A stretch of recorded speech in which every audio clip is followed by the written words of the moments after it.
Okay, so we are back again and we're going to do a new podcast. We're doing 2 podcasts today. Actually, we're doing 3. And I decided to put them all out there so people can listen to them. And now we're going to do something that we promised all of you who's listening to us. And we promised that we were going to go back and talk with Susann Fisher about her knowing and everything that she started to talk about in the first podcast. So let's us introduce Susann Fisher first again. You are Susann Fisher. Yes, Susan Bennett Fisher. Bennett Fisher. It's my full name. That's your full name. Decided to use it more actively. It's funny about the name at the beginning of both, whatever. So as Susan Bennett Fisher, I created that identity for myself as I went through this work. Oh. That it was something that I married my husband, Martin, and I wanted to take his name. When did you marry him? In 2008. October 2008. But when I took his name, it was just Susan Fisher. There's a bazillion Susan Fishers. So before we go into all these details, we need to dig into other kind of details. Why did you marry him? I actually manifested him. I sat down with my friend, my 3 friend Ennead, and she asked me questions just the way you do. Because 3 has this amazing ability to help us to accelerate manifestation. So she asked me what exactly I was looking for, what kind of guy, just every kind of question. Interesting. And I described Martin, as it turns out. I even asked for a natural 5 with a worldview, worldly, who would understand, that would not reject what I was doing with this work because it was so important to me, that would be able to be with me and my 3 daughters, join the girls, which not an easy thing to do when kids are, I guess they must have been 10, 12, and 14 when Martin showed back up. I understand, but since I'm asking detailed questions, so you manifested it, but what was it about him? Martin is my soulmate. We met first 2 weeks after I married. Super nice to see. I married somebody. It was a huge mistake, but I needed my children, so you got your shit. I got my children. Okay. But Martin showed up at about that same time, and we created this deep friendship. Okay. And then we lost track of each other for 13 years. Really? Completely lost track. And this is before 2008. It's before I found out my natural energy. It's before everything. So you have seen him before. So you have been in your system. We were friends. And then he turned back up in 2007. How was the first kiss? It was very nice. Very nice. So you understand, listeners, it's going to be a detailed question podcast. See, well, nice. Yeah, he connected with me through that. So he's a physical being. As much as Martin is a 5 and is very spiritual, he also is a very physical being when he lets himself. And very man. You need a very strong man. I do. He's a strong one. You're so strong. I need a smart one and a strong one. Yeah, you need both those things. I do. A spiritual and a physical man. Oh, that's great. So let's start with the questions. What we have done this time in this podcast is that I actually asked Susann first, what are we going to talk about? So this is a podcast where we have a little bit more structure than I usually have, because usually I just let people talk. But since you have so much to talk about, we need to structure a little bit. So what we have done, we talked about this in the beginning, and then we have structured about 4 or 5 questions. And here comes the first one. Okay. So how have you developed yourself and the work? How did you develop yourself? Well, it actually starts when I blew up my life. So I believed in sort of the fairy tale myth that I would fall in love and live happily ever after. And that did not work the first couple times I tried it. And actually the second time I completely blew up my life because I knew something was fundamentally wrong. I had a very powerful feeling when I was 10 years old once that I had a powerful purpose ahead of me. And in my mid-30s, I realized I was so far from my connection to my purpose, to my wholeness, that I could only destroy what I had created so far. Oh. So I destroyed my life. You did? Mm-hmm. Yeah, I did. And then I had to rebuild. Yeah. And I found when my natural energy was identified, I found a connection to my purpose, as my soul purpose. I knew that I was here to talk about, to explain, to help others understand how different we are as human beings and how important it is to find yourself in this process, and how helpful that understanding, that the context of the 9 energies was for that. Oh, that's beautiful. But how have you developed yourself to see what you see? The place it started was, what is 6? What is Susan the 6? What is her purpose? Who am I? What is the power? I found my way into my power, and that was so freeing. So I think that finding the power of your natural energy, to feeling it in your physiology, in your body, and then being able to activate it personally. Yeah. Okay, so that's the first step for me, was to really dig deep into what is 6 and what is its purpose, because that was really unclear to me in the beginning. In fact, it took almost 8 or 9 years for me to get a sense of, what do I do as a 6/4 community for myself, for the world? Yeah, for the world, exactly. What's my role in the 9? So that's kind of step 1. Step 1. Then I learned to activate all 9 energies. We had a community and we worked together to support each other. You were part of that. I was, yeah. And I learned how to use the specific muscles and bones associated with each of the natural energies. So the centers are all in our body, right? There are 3 in the head, 3 in the chest, and 3 in the torso. And each one uses a very specific set of bones and muscles. At that time, I did not know that's what I was doing. I only knew that I was trying to create some sort of activation in my body that changed the expression on my face. That's all I thought I was doing. Yeah. So it was this baby awareness of, well, what's it like to activate another energy? I understand. So how I understand the story, and I know it very well, you have been in that community, and then you started to work by yourself together with Martin. Yes. And what happened? Well, we decided to go to Burning Man, which is a festival in the desert that's held every year. And it's a festival about authenticity, being yourself. Oh. It's about bringing your gift very powerfully to the world. Where is it? It's in Nevada, outside of Reno. Okay. And I have 7 friends who had been on me for years to go to Burning Man, because she knew that it was going to be important for me somehow. And I was scared to death. I just, I'd avoided it for literally about 8 years. But Martin agreed to go with me. And so I knew that I'd be safe and cared for, and the details would be handled, because I don't handle those things very well. Okay. So he prepped the RV and got it all ready. And we had 2 natural energy 4s, friends of ours, that went with us in this little tiny RV. So Martin, me, and these 2 beautiful 4 women. Of course, I'm very insecure about the whole thing. Yeah. Very insecure about Martin being willing to stay with me with all of this magical stuff at Burning Man. Yeah. And so that was my big fear, is that, Martin will disappear, right? And so we get to Burning Man, and we had decided that the gift we would give would be to identify people's natural energies. Okay.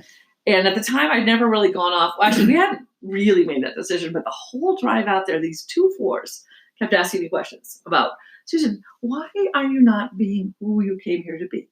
Why are you not being authentic? Do you know that you can do this? Yes, I know that I can do this. Then why are you not doing it? So the 4-hour drive to Burning Man, they forward me. It's like, you have to be you, Susan. And that was so powerful. So when I got to Burning Man, Martin and I just decided, So you didn't plan that before? No, I wanted to. You wanted to. But I had to get brave, right? Yeah. Because it's a vulnerable thing. Because you don't want to be wrong when you identify somebody. Yeah. And so it's about that. You don't want to be wrong. Right, because you don't want to, tell somebody they have to take on faith that they don't know in the realness of their body. Yeah. But the first person who came along was this guy on a bicycle with a cast on his leg at Burning Man. Burning Man is extraordinarily dusty. I was like, oh my God, I looked at him and said, I'm so sorry. What happened? And he had a skydiving accident, but he came into our tent. he sat there with my 7 friend and I. We had a long conversation with him. And then I asked him, I said, would you like to know your superpower? And he's like, you call it superpower. At the time, I called it your superpower. Nice. I just started that at Burning Man's kind of worked there in that context. And he was actually injured, so he couldn't stand. But I had spent enough time with him, and I had seen him close his eyes and drop inside. And I'd seen how he sat in his chair all kind of C-shaped. And he had this warmth, and he was like my best friend. And I had just met the guy randomly off the street. Mm-hmm. And so I became more and more comfortable that what he was manifesting in his body was very likely natural energy 4. So I asked him if he wanted to know. And so I sidled over nice and close, and I held his hands, and we closed our eyes together. And this feeling comes over you when you do natural energy 4 with a person who is a 4, that they put you in their bubble. So this feeling of warmth and deep connection with them that is deeply intimate but not personal. He knew nothing about me. I knew a little bit about him because he'd been talking about himself. But it was so cool. So I told him about 4 and what it's like to be a 4. And I realized at that moment that, this is really important. People need to know this about themselves. Because as it was for me, it was for him, that it validated something he'd known about himself and then no longer trusted. So that was the beginning. That was. And that year. The burning one was kind of firing it up. And it was an amazing testing ground and research ground. So you worked I know we have been there many times. So the first time you worked with about 54 people. Oh, that's so cute. And we were just beaming about it on the way home. Yeah. And I think we did fairly well. Our identification rate was fairly good, I think. So if you go into this detailed question that we are digging into now, so what did you start to see at that time? My first Burning Man, I realized that I had to not have any preconceived notions or you have any. to explain that word because there is some people preconceived notions, things that I was thinking were true beforehand. So going in with an idea of what was true. And also being attached to the way I was taught to do it. I realized that I had to come up with a whole new Susan way of doing this. My 7s were very clear with me that if I'm going to just recite what I heard, it doesn't land. What I say to a person, it has to be true in this moment personally with you. If it isn't, you're going to just think I'm full of bunk. I learned that the first year. Yeah. And then I was doing 2 with this 2. Okay. And 2 was the one I think I was taught in the most creepiest of ways. And we just didn't really understand it at all in the beginning. Yeah. And I was doing it, and that's what he said to me. He said, Susan, can I give you some feedback? I'm like, yes, please. I don't, I was such a baby. I don't mind. Such a baby in this process. And he says to me, that was a bit creepy. And I said, really? Why was that creepy? How was that creepy? Well, he said, you just plastered a smile on your face and open your eyes, and you just never change the expression on your face. So I thought 2 was, expanding my upper rectus abdominis muscle, which it is. But then it's about me being with you and adjusting to you in the moment. Yeah. And I made absolutely no adjustments. He was very nice because he made all the adjustments. And I think I got him right. But I learned from him that we have to actually be natural, who we are. Yeah. Show up as who we are, which is one of the things we learned from 2, and adjust. Yeah. Because I held that position and that way of being, which is what I thought I needed to do 2. You don't do 2. You engage with other. Yeah. And so I started. Read them, yeah. So the first year I started to realize everything I did not know. The holes were huge, and I. So, okay, but what we got out of it, Martin and I, was that we were called to do this work. Yeah. How was it to have Martin there in this new discovery? It was the best because he didn't separate from me. In fact, he moved closer to me. Yeah.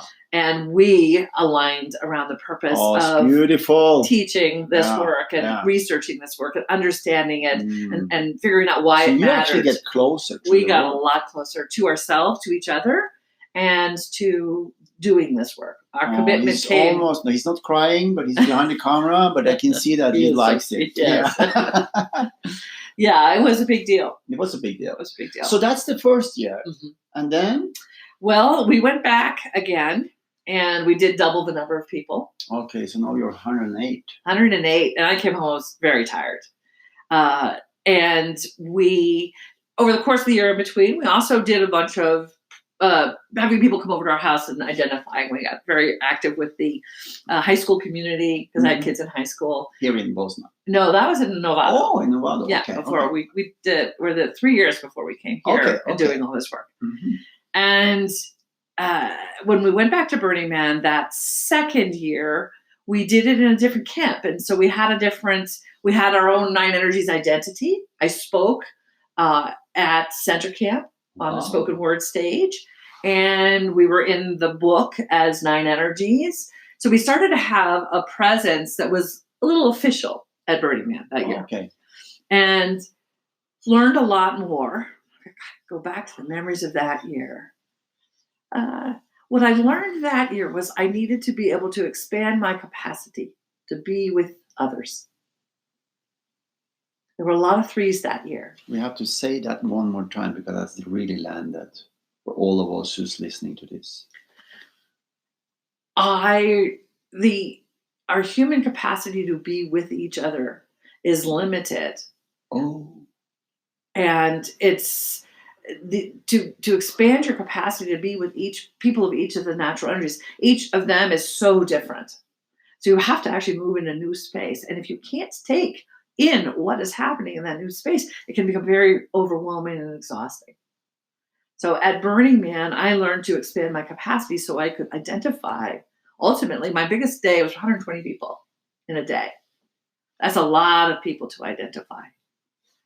And that didn't actually happen until my third or fourth year at Burning Man. I wasn't able to do that many people in a day. But at the end, we had developed a reputation at Burning Man.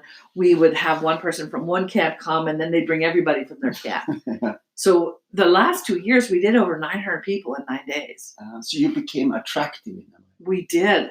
And we're still very connected to that community. Yeah. It's a worldwide community. That was a beautiful research base. We learned that natural energy crosses race, culture, male, female. It's a huge connector. If you have a shared natural energy with somebody, you have so much in common with them. Yeah.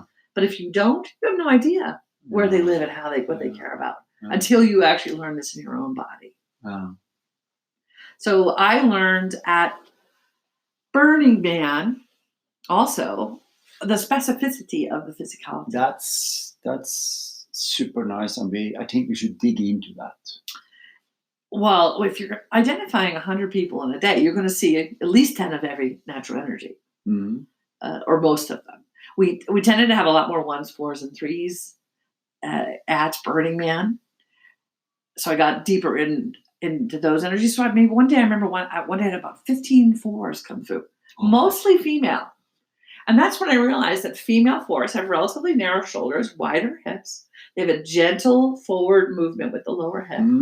They have very warm, inviting eyes. They're totally okay if you get very close to them right away. They want you to be close to them. Because it's in that closeness that we can build an intimate relationship. We have to actually get into each other's physical bubbles. And this was totally okay. These women, one after the other, they were beautiful, warm, rich relationships that I built with every one of them in about 4 minutes. It was amazing. That's an interesting detail. So that's what you started to see. I actually started to see the energy of 4. What it looks like in the body. So you look at my body, you actually can see the energy of 6 in my body, the way the chest is lifted, the jelly quality in my face, and the energetic quality that I bring to life. Well, 4 has its own set of markers, as all of the natural energies do. So there are markers. Physical markers, lots of very specific physical characteristics and energetic characteristics. Which gives you information. Yes. Well, that's how I tell. That's how you tell. That's how I tell a natural energy of somebody. So this is how you can see things that others can't see before they have been in training and done this. Yeah, it was that repetition at Burning Man that allowed me to say, oh my God, every single 4 had this. Every single 3 had this. So this is such a rich podcast again. Okay. So I think we need to decide if we're going to continue with the questions and wait a little bit with them and then dig into all 9, what you see that people usually not see. So you started with, you talked about 4. I had a lot of 4s one year. I also had a lot of 3s. Yeah. So 3s, I realized, generally are really lean and straight in their bodies. They have this high collarbone, a collarbone that actually pokes out here. This longer face. Well, look at the camera here. Yeah. And round eyes when they're neutral. Yeah. And then when they engage, this goes up. Yeah. This comes down. This goes up. And the eyes start to sparkle.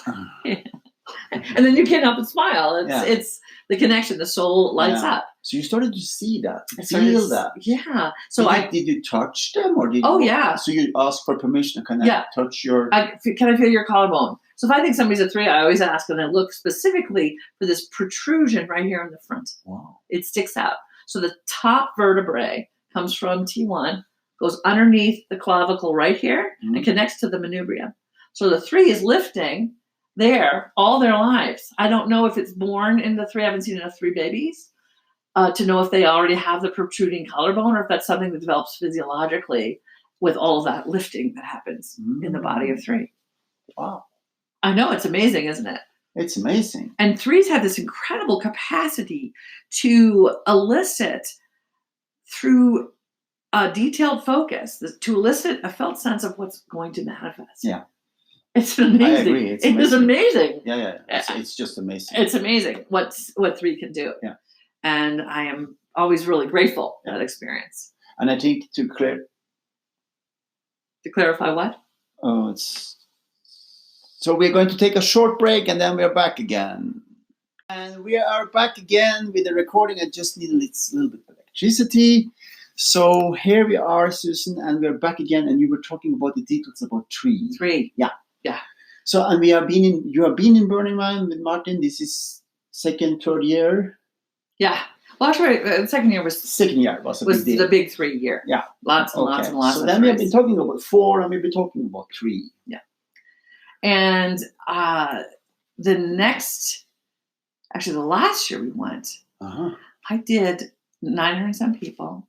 And how many you said? 910, give or take. You have to go back to hear how it was on your body to do all that. That was exhausting. Okay. And I did over 125 ones. And 85 of them were men. Really? 85 male ones. How kind of impact did it have on you? Well, I got so deeply into the space of 1 that I started to feel like I was a 1.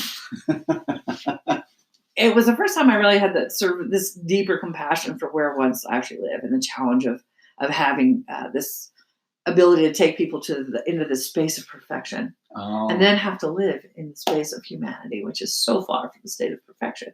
Yet it's there in everything. And I learned to see that perfection and to float in a state of source, as I like to call it. So you get a really deep 1 connection. You are feeling them at this beautiful level. And there's no judgment in that connection.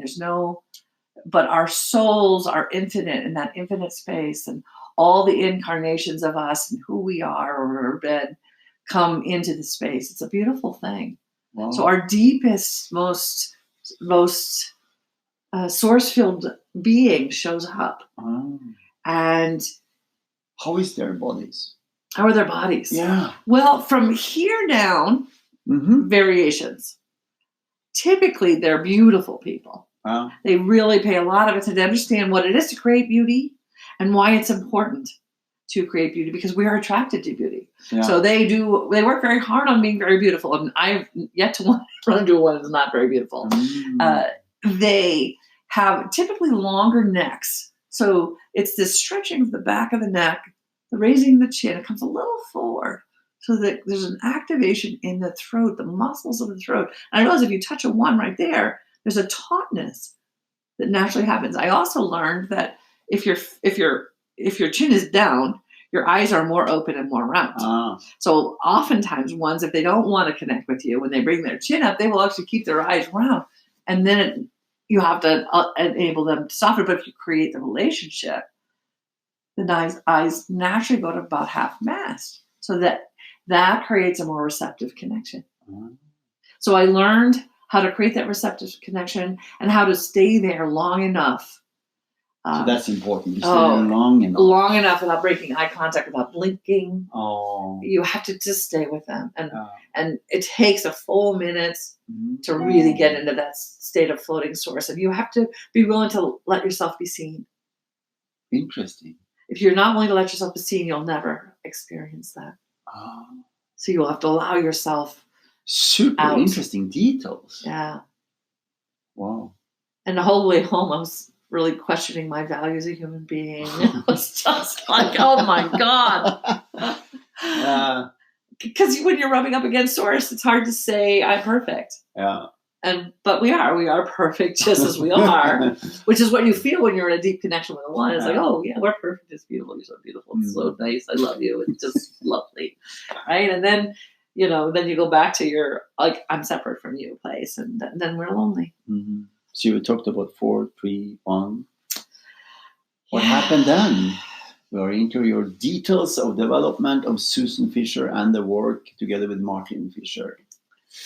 Well, at every Burning Man, we did close to 100 of every natural energy, 80 to 100, which is a lot of any of them. Yeah. So I really started to see the differences in how the bodies develop. So, for example, 6s really do have a bigger rib cage. They have a physically bigger rib cage. Over the course of life, if a 6 doesn't practice that lift and they allow themselves to collapse, it's almost like they're in a state of anxiety. So I learned to look for, can they lift? Wow. Can they do that lift? So lift, yeah. Yeah. And even you're not doing it still. You're still bringing your shoulder blades back. Yeah. I don't bring my shoulder blades to create that lift. I just lift. Boom. Boom. This goes up. Boom. Yeah, it's good. It's better because it's from here. Boom. Yeah, it's good. Boom. And that's what you have to do to activate 6. You have to expand the intercostal muscles in between the ribs and create a drum-like structure, which expands the chest, especially over the course of our lives. The older you are, the bigger and more expanded your chest can get. This was very important for your work to start to understand this. It was critical. It was critical. You can't identify if you don't know the physical markers and the differences, because they're very distinct. Yeah. That big chest of 6 is just as distinct as this collarbone thing is. Yeah. So there's in the body, there's the physicality, and then the face has very specific physical markers as well. So 4, 3, 1, 6. Let's go to the next. Into the details of what you see that not most people don't see. They're trying to give us a question here from the other side of the camera. They can tell us if they want. Where is here? Where is here? Oh, he means when we talk in the podcast that we need to be more specific about what here is. She was talking about my collarbone and how it pokes out. Good point, because we both have camera on and we have a podcast. So we are moving on. Thank you guys. It's Paul and Martin. They're really helpful.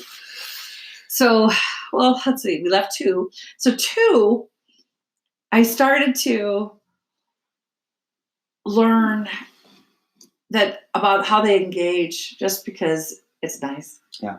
So we're here to be together. And their bodies? They have this amazing shimmy ability. So the upper rectus abdominis muscles expand out and become taut. Oh. And their bottom rib cage can slide across in a shimmy-like motion. So they have flexibility right underneath the rib cage that the rest of us don't really have. They have 2 sort of versions of their face. They have a neutral face that has very even space around the forehead, the side of the beside the eyes, around the chin, and I call it sometimes a lion face. Yeah, that's what I was supposed to ask about. Yeah, they have this, and the neutral face doesn't have any weird expressions on it. We, the rest of us, the other 8, always have some sort of weird expression on our face. So, we're cocking an eyebrow, we're smirking, we're doing things with our faces. Super neutral. 9s can have super neutral faces. as well. But they also don't have an engaged face. As it turns out, the 9 neutral face is actually their facial expression of activation. Whereas 2 has a neutral face where they're waiting and as an invitation to engage. So you started to see this. I did. I started to see the difference between the neutral face and the engaged face. So when they engage, the cheeks come up like chipmunk cheeks. And they come in and up, which is the opposite of 3 cheeks. 3 cheeks go down and flatten, where the 2 cheeks come up and go in. They get a little pucker cheeks. And then their eyes brighten and sparkle. But they still don't have any weird expressions on their face. They're just totally engaging in that expression. 2 is also the importance of movement to them has always been, we're adjusting our bodies, or adjusting our experience with each other is always adjusting. And they understand that, and they adjust faster than any of us do. That's what that to the very first year taught me. Is like, oh, don't be creepy. You have to adjust. If you freeze, you are no longer adjusting.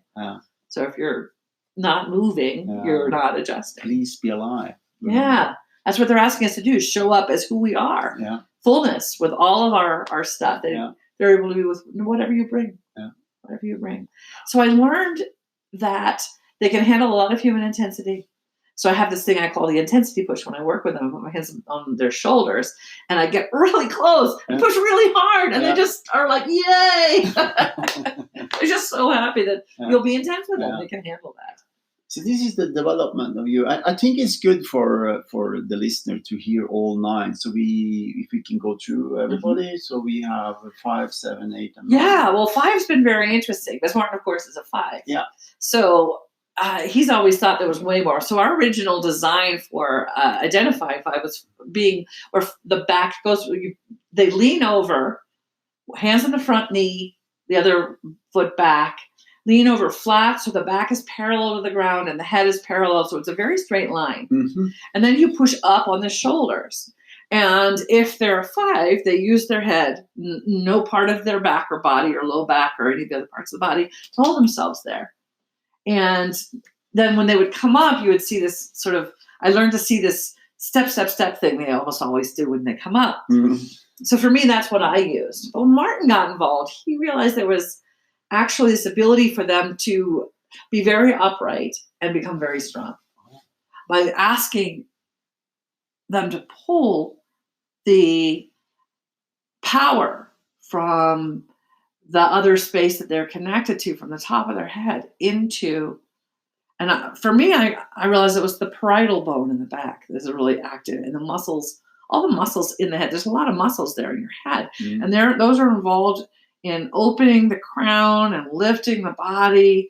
So I learned that it was that it wasn't a point on the top of the head as some people had originally thought. It was actually that whole back of the head that's involved in the activation and the holding and the balancing of the body if you're a 5. So he started working on this, pushing on the hips while they connected through their head, through their crown up, and pulled the power into their bodies. And 5s get extraordinarily strong in that position. And learning how to, one of our challenges was seeing the difference between 5 and 7. And because it's a subtle head position, 5 versus 7. But the 5 head comes more easily down. So when a 5 drops their head, they're able to drop their head really far. Whereas most other people, see, you have to actually round your back to do that. But a 5 does not. They can just drop their head. So this is another example of things I tried. Also, I don't have any tone in their body. So when I would push on their shoulders, and then it's no tone in your body. But you actually, what you're doing is you're actually moving around this when I do that. Your head and all your rolling is connected to here. But when a 5 is done, it's from here. The top of it's from the crown instead of the upper sternum. And so you rotate around your upper sternum, but a 5 rotates from the back of the head, or suspends from the back of the head. Very different, creates different movement in the body. So each of the natural energies has very specific movement that makes them feel good and strengthens their experience of life. And that's what I look for. What movement is natural in your body when I push in your shoulders? So then we learned really specific things about that. But before we go to 7, 8, and 9, what happened with you through this process? It must have been lot of adjustment in your being, in your life, in your understanding of how we operate. Well, I'd come home from Burning Man. It would take me literally a month to 6 weeks to integrate the experience. What did you do in that period? Nothing. Nothing. I sat around. Yeah. I knitted. Yeah. I just let my body recover, because it's very physically challenging, the dust and the heat and the crappy food for a week and 9 days. Well, we were usually there 10, 11, 12 days, because we'd go in, set up, work for 9 days, and then leave one more day after. So usually it was about 12 days that we were there. And so when we come home, I... You're exhausted. Yeah. I mean, I developed pain in my feet. So we had to get me a squishy pet mat that we had to drag there. And we drag that everywhere with me. I always identify with my squishy mat now. I had to learn to not be so hard on my own body in the process. Yeah. Because in the beginning, I pushed physically hard so they would feel it. And then I realized I didn't have to push so physically hard. I had to just really accelerate the energy back to them. So that's also part of your development, to understand how you use your body. Yeah. And so I wouldn't injure myself anymore so I can identify 50 to 100 people and come out of it feeling okay at the end of the day. Tired, but not hurt. That my third year, I hurt myself. Oh. Yeah. I overdid. You overdid. I overdid. I didn't take good enough care, and we didn't have the squishy mat yet. And so that hard playa hurt gave me plantar fasciitis. And when we go to 7, let's go to 7. We have Polo is here together with us. So if you go to 7, and explain 7, what is 7 about? Well, 7 has always been a pretty easy one for me to see, because the brow is so specifically, it protrudes. And the quality in the eye of 7 is infinite. There's this infinite quality. And 7s are so often in their infinite space. Because at some level, this space is a little boring to them. So they just, it makes it easy for me to see because of the quality in the eye when they're connected out to the infinite and this protruding brow. I talk about 7s having pointy face 7s and round face 7s. So Paolo is a pointy face 7. My daughter Monica is a little bit of a round face 7. So depending on the genetics that come with your natural energy, it might manifest from the neck down, almost anything. It's kind of like, what did they decide they wanted to develop in their body?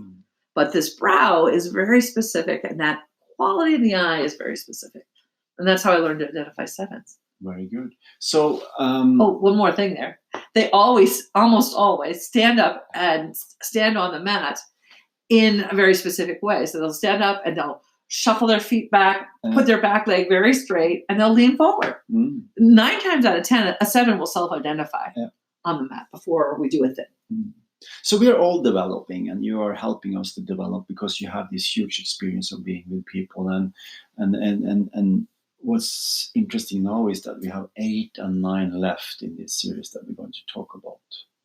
And I have been here together with you guys and with Polo, Martin, and you, and there has been a lot of explanation from you of the difference between 8 and 9, which has been misunderstood from my perspective in many years. Well, it's just recently been really revealed to me. Yep. I've learned a lot recently about 8 and 9 and the difference. So physiologically, the difference between 8 and 9 is that the 9 balances on the upper back and the 8 balances on the lower back. Balances their body using the sacrum for the 8 and the spine between the shoulder blades for the 9. So they're both back. They're both back. Right, they're in the back. They're on the back line. They are both very, very powerful people and very gentle people. There's a feeling of holding boundary from both. But the way in which they hold the boundary and the kinds of boundaries they hold are very different. So for 8, an evolved 8 has this capacity to be extraordinarily gentle and powerful at the very same time. They also have this awareness of their body. And when they touch you, they can transfer that awareness into your body. So and it can be healing if they want to make it healing. Yeah, but it gives you this beautiful wisdom. When you become aware of how your body functions, it's amazing feeling and then you realize how much you need to trust it and what it's giving you in terms of information and the detail of that. And we often compare, like, to help 6s and 8s understand the difference, is that for 6, the outside world is as vibrant as the inside world is for 8. Yeah. For 8, outside is still. For 6, inside is still. Yeah. And so these are examples of, specific differences. Now, for 9 versus 8, physiologically, 9 has a very flat, open chest up here. And typically, they are broad, especially when they're in their 9. I mean, they can be petite, but there's this flatness and this breadth between on the top of, above the sternum. So the top, below the 3 and above the 6. So below the sternal notch and above the sternum, it's flat. It's flat. Flat across the whole chest. Also, their shoulder blades easily drop down and back. So essentially, they bring the rhomboids. The rhomboids bring the shoulder blades down and position them in a butterfly around the T6, T7 on the back of the spine. The arms. Show me on your mind back where it is. It's right in here, T6, T7, right? Right between where the shoulder blades come. So when you bring your shoulder blades back and together, the muscles bunch up on either side of the back. Yeah. So if those muscles aren't there, you're probably not dealing with a 9. The scapula flatten, so you can put your hand very flat and against the side. I use the side of my hand to connect the two scapula. There we go, and that balances the back. Beautiful. And then it's about opening in the front. The more they open, so you get this flat, natural flatness from the opening with the shoulder blades coming down. They need to be in that position to actually do their thing. And they need to be breathing. 9 is absolutely about using the breath to expand our awareness. So 9 lives in this panorama of all. Whereas 8 lives within the body. 9 lives outside of the body. Do you see that on their eyes? Absolutely. You have this resolute, aware quality in the eyes of 8. Yeah. And you have a set in the jaw, this readiness that is in their face. So they're ready feel that they're in their body. They're in their body and they're ready to act. Through their eyes. Through their eyes and their jaw. Their sacrum and the muscles of the gluteus maximus and the hamstrings are all involved. And when the sacrum tucks, the back of the buttocks flattens.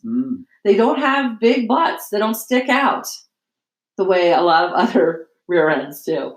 But there's a continuous line through the gluteus maximus into the hamstrings, where a lot of the other natural energies, you actually get a little break there at the bottom of the gluteus maximus. You get a little break. And so you can look and feel the low back of an 8 and that flatness and that natural tilt of the sacrum so that it's down and stacks the spine. You say to an 8, tilt your sacrum and stack your spine. They know exactly what you're asking them to do. Nobody else does it. Like, what, tilt this way or that way? So in order to stack your spine, it has to be tilted so the sacrum can balance the spine. Wow. So we have been through all 9 and we have learned so much. And I have the last most important question for today, probably in my life. And I'm going to ask it. What is the path to wholeness? I have had such fortune in being able to explore this so deeply. It starts with yourself, knowing yourself deeply, learning to trust and honor the gift that you bring through your body, through your natural energy, learning to do what it is your function in the 9 is.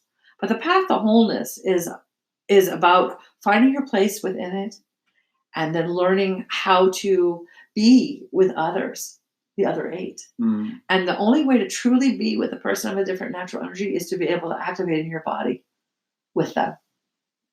So I can't really hear you or see you or do 3 with you unless I do it in my body. Yeah. So you have to do it from I have to do it inside of yourself. Yeah, it's both physiological and spiritual. That's why we started to call it physio-spiritual.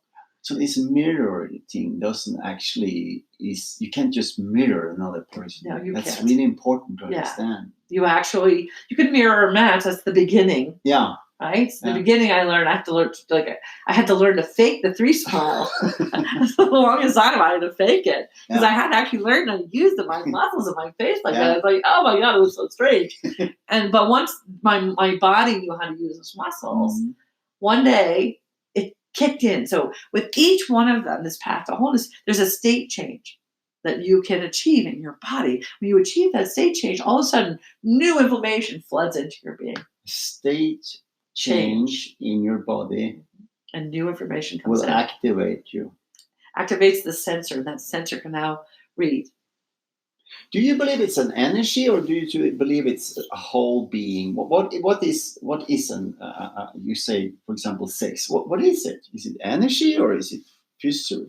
I think it's ability to tap a certain aspect of energy, spiritual energy. Do you have a rose of energy inside of yourself, or what do you have? No, I feel with my chest. Yeah, I understand. But you as a 6, what is it you have inside of yourself?